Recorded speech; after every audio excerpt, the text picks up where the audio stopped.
What's going on, everybody? This is Afro Think Tank. Today I want to talk about the Earn Your Leisure Investfest, because I saw Michi X talking about it the other day, and she was talking about the prices of the tickets to Investfest, right? And how people was kind of getting on her about her own conference that she had, that she pays for out of her own pocket, and they're complaining about the tickets and stuff, but nobody complained about the Investfest tickets, which were astronomical, by the way.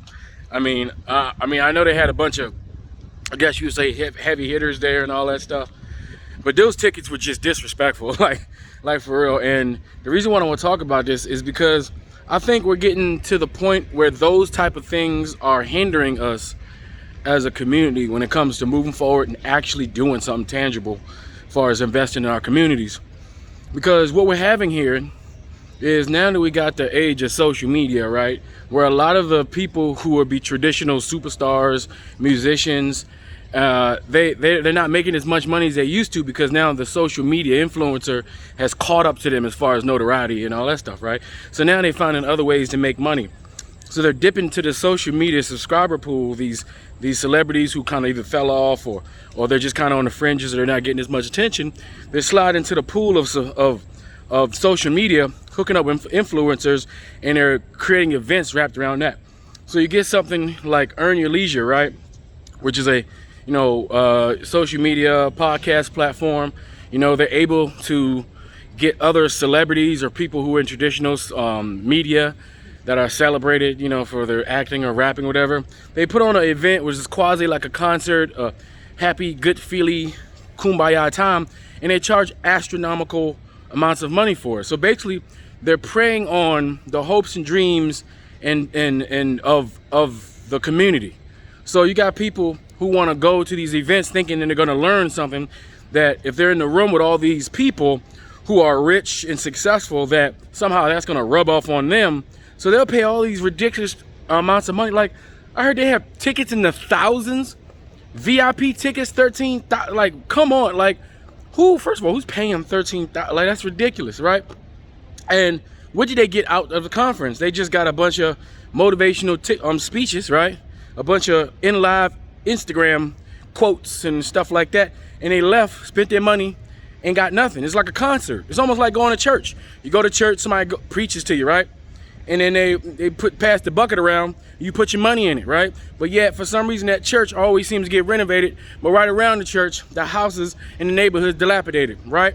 Same thing when you go to a motivational speaker at a hotel, right? You pay a bunch of money, you go into a lobby that they pay 4 hours for, you sit there on your fold-out chair while the motivational speaker secularly tells you to, stay positive and keep pushing and keep moving, and one day it's gonna happen for you, and then you leave. You feel good, for about one day, and you say you're gonna make a vision board and you're gonna do all these great things and you're hyped up, but then the next day it's back to normal and you really didn't get anything tangible.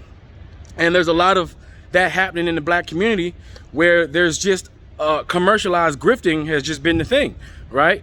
It's just, you got these people, they just make you feel good because they're rich, but none of these people made money off the things they're trying to have you make money off of, right? They don't have any actual proof that they actually did it, made money, and they're not actually showing you how to do it and make money.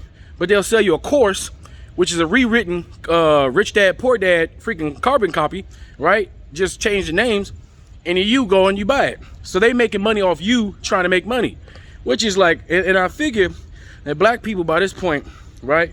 And this doesn't just happen to black people. This happens, every community has this same thing going on in their community, where the influential people within their community and their celebrity class are grifting on the people who are desperately trying to get out of the rat race, to get out of, slavery, which is called employment in this capitalistic system, and they're all being taken advantage of. And here's the thing, man, all that money, because here's the thing, if all that money that they spend on supposedly doing things for the community, they can actually skip all that conference shit and actually do something for the community with the money, if they actually care. But they don't. They only care about making money for themselves by selling you the dream, right? A dream that's just that, a dream. And I think these type of pro-black, these pseudo pro-black guys mixing around with the hip-hop entertainment community are doing nothing but wasting the community's time, wasting the community's money, diverting resources that we could be using towards actually doing something in our community, actually creating programs, actually creating businesses that can benefit the community. Like all these guys, they can make their own groceries. Why they're not making grocery store chains and putting it in the community? Why they're not making affordable housing a possibility for the community? Got these millions of dollars. Why they're not creating manufacturing in the community so that black people in the communities can have a job to go to and produce and manufacture and make something that's made in the community that can be sold, right, worldwide? Why they're not doing any of those actual tangible things for the community with this money that they have, you know, since they like to show off that they're so, you know, professional, especially when they go there, they show off their super expensive clothing, right? Sometimes the things and the chains they got around their neck is enough money to open up a manufacturing plant. Some of these people with all the money can go to Africa and buy a whole bunch of land, start a manufacturing industry, right? And then come over here and hire a bunch of African-American managers to go over there and manage that and create jobs in Africa and in America, as we can be international with our corporations and just take over a whole industry of manufacturing and production over the world. How come we don't do things like that? We have the money, we have the know-how, but it just seems like the people prefer to make money. These guys who have the money and capability and influence to do this, they seem to be more interested in sucking the money out of the community that don't got no money by telling them that if they give me this money that they gonna make money. The same thing they do in the church. So they're just regurgitating and repackaging the old Christian Baptist church methodology, and they're just doing it in the secular or a hotep way or pro-black way or whatever. They're just wrapping it in another package to trick people into falling for the same old trick over and over again, when they could just do direct investment within the communities with all those millions of dollars they got, and then they can go ahead and crowdfund it, right? Because we can always crowdfund. There's no excuse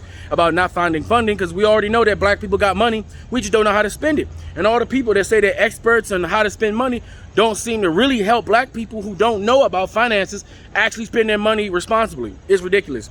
And I think in the age of information, as black people in America, worldwide, start to get smarter, these tricks are gonna start to not work, right? Because we're becoming more capable and more intelligent and more aware of the grifting ways of these C-level celebrities, these high-level social media influencers, and all these has-been rappers and artists who are still trying to hold on and make money off of another group of people that they feel like is within their target demographic. But anyway, that's all I got to say. This is Afro Think Tank. Learn something, teach something. I'm out.